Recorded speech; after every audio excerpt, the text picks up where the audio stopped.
entertained? Are you not entertained? Is this not why you are here?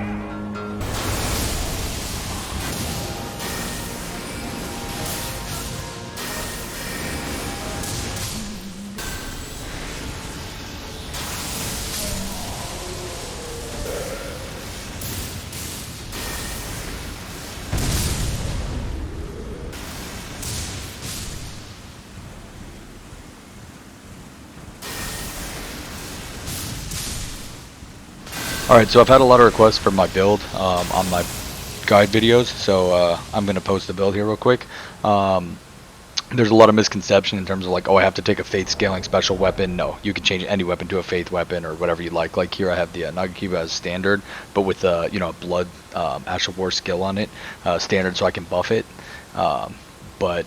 You can make it holy if you want, whatever you want, and I'll show that in a minute. The Gargoyle's Blackblade has like an inherent holy damage scaling on there, so you can see it's physical and holy, and it has that scaling, and has a really cool special skill effect to the weapon, so you can check that out if you want. This is the weapon I used for the first half of my playthrough so that I could get big backstab damage. You could see the faith scaling because I have made it holy, but the critical 130 here is huge. That's why I used it for backstabs and stuff like that for the big criticals. Blasphemous Blade, this is why I have 22 strength so that I could one-hand this.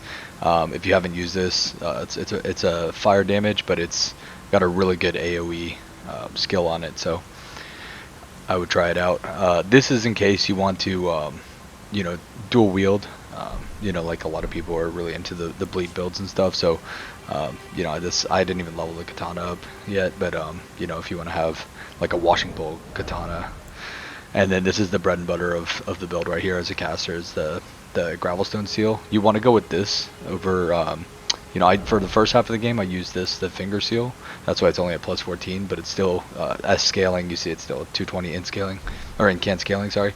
The big, you can wear whatever armor you want, but the big thing with that seal is the lightning boost that you're getting. So just stick with the Gravelstone Seal. Talismans, this one actually affects your spell, so raises your attack power by 10% when your life is at max. Even works on spells, so not just like your weapons, it works with spells as well, so that's why I go with that. If you are just kind of messing around, this is really nice for your lightning spear.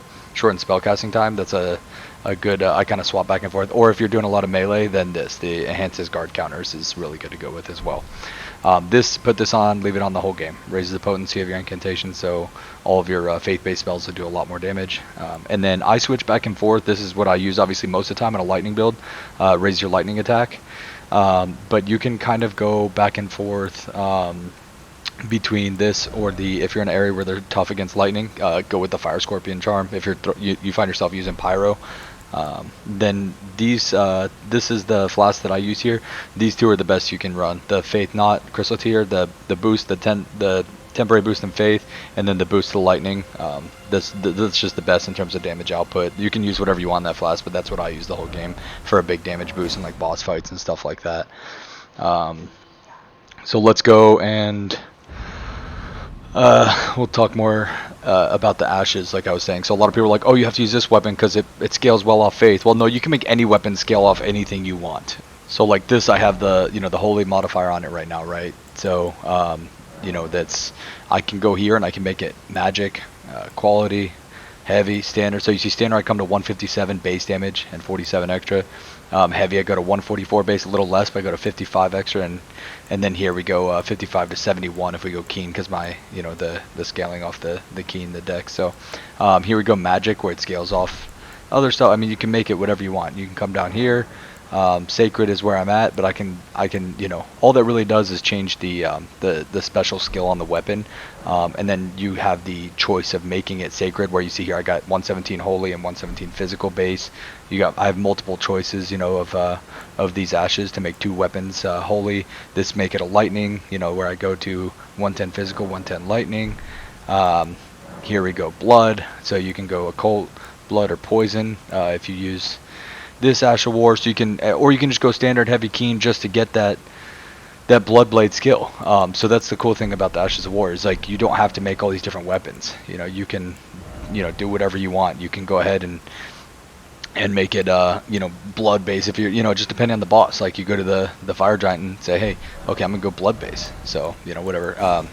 That's pretty cool. So you can go to your spells anything you want. You know, and all these, you know, home bolt, they're, you know, it's up to you. This I had big hopes for. I thought Ancient Dragon's lightning spear was going to be lightning spear, but red lightning and do a ton of damage. It disappointed me. The damage wasn't great, and it's not like lightning spear at all. It's a like ground AoE where you jump up and slam. Ancient Dragon's lightning strike, on the other hand, is awesome. It's a big AoE, basically firestorm from Dark Souls, but lightning. Giant Flame Take These is my favorite Pybro spell. It's basically like an AoE exploding version of Flame Sling here. So, you know, that's worth getting. Black Flame's better than Flame Sling, I think. So if you're going to go with one and you don't have Giant's Flame yet, go with that. Flame of Fell God's pretty good. It's just kind of an AoE. It's alright. You know, you can use... This is why I have 15 Arcane in this build, is for that. You know, you can use the Dragon stuff you want. Flame of Frenzy's really good early. The Beast Claw stuff, the damage is a little underwhelming for me, so I didn't use them much. Burn of Flame, I mean, it's Firestorm from Dark Souls. It's what got me through my one-hit challenge. It's amazing. Blood Flame Blade is really good on like the Fire Giant to get some extra bleed buildup. You know, stuff with really high life. I really like Blood Flame as a weapon buff. Darkness is nice if you're getting kind of overwhelmed and just kind of clearing areas and stuff. It'll make them lose track of you. Assassin's Approach is nice if you're trying to run around and backstab like you're farming over here early game. Electrify Armament is decent, but Bike's Dragon Bolt is better. It's an upgraded version of it, which just adds a ton of electric damage to your weapon. So, you know, I run this with a standard you know, weapon base, and so that way I can add a ton of damage to my weapon. Let's talk stats. Vigor, I mean, as much as you feel comfortable with. I ended up going 30. I just started throwing stuff in because I had all these runes and I had to spend them. But I would say, you know, Vigor, whatever you're comfortable with. Mind, whatever you're comfortable with to get enough casts off. Endurance, you can put a couple points there since spells use endurance in this game. Strength and Dex, whatever weapons you use, only put enough to use those, because any damage will come from your buffs. You know, like I said, I wanted the Washing Pole, so I went with the Dex and the Strength for, you know, just the great sword that I wanted to use. But Int you don't need. Obviously we're Faith build, so just pump Faith, and 15 Arcane if you want to use some of the Dragon stuff, you know, Dragon Breath or whatever. They all basically require 15 Arcane, but really Faith is what we're after. So you can run this build, and I did for a really long time. Run this build at a really low level. I was like level 40 or 50. I pumped a bunch of stuff into Faith so that I could do a ton of damage as a caster, and I just stayed low level. I didn't really feel the need to put more life in. I was kind of glass cannony, but I'd throw out the Great Shield Spirit Ashes, and those guys, you know, I get 5 shield guys out there, and it just made the game so easy for my first playthrough, and the damage is so insane. Especially once you get the Ancient Dragon's Prayer Book and start adding some Red Lightning into your mix, it gets pretty out of control fast, as you saw with the 7,000 damage at the beginning of the video, the very first you know, part of the video there on the showcase. So yeah, I mean, you can kind of, there's a lot of variation to this. Whatever weapon you want, just use whatever, you know, Ashes of War that you feel, you know, that you want. And you know, the Frost Stomp is huge. There's a lot of, you know, cool ones out there. So whatever you feel like, and then just whatever gives you the highest base damage, physical damage, so that you can still add buffs. And if you're not, you know, you don't care about buffs, then go ahead and run. You know, you can do it where you put the lightning straight on your weapon, and that way it's half physical, half lightning. You'll get a lot more base damage that way than if you just went physical, you know, like normal keen route. So I mean, you could do that, or Holy obviously is going to scale really well with your Faith. So if you're in an area, you know, that's obviously always your first choice on a Faith build, is the one of the Holy modifiers on your weapon, and do, you know, you'll see a ton of damage, you know, physical Holy mix. So whatever you want, you know, there's a lot of customization on the weapon side. I just want to showcase off like the 2 bread and butter skills that I found were the best. Was Lightning Spear. You know, throwing out 2,000 damage lightning spears is insane, especially with the faster casting where you can just launch them quick. And then, you know, obviously our big AoE lightning for bossing and stuff like that. But really, there's a lot of flexibility here. I just want to clear up a lot of the basics and, you know, like for the gear and stuff, and then showcase, hey, you know, you got a lot of flexibility with this build. So if you have questions or you know, concerns, anything like that, let me know. I'm pretty active on the channel, so I'll get back and help you out the best I can. So good luck, guys, and have fun.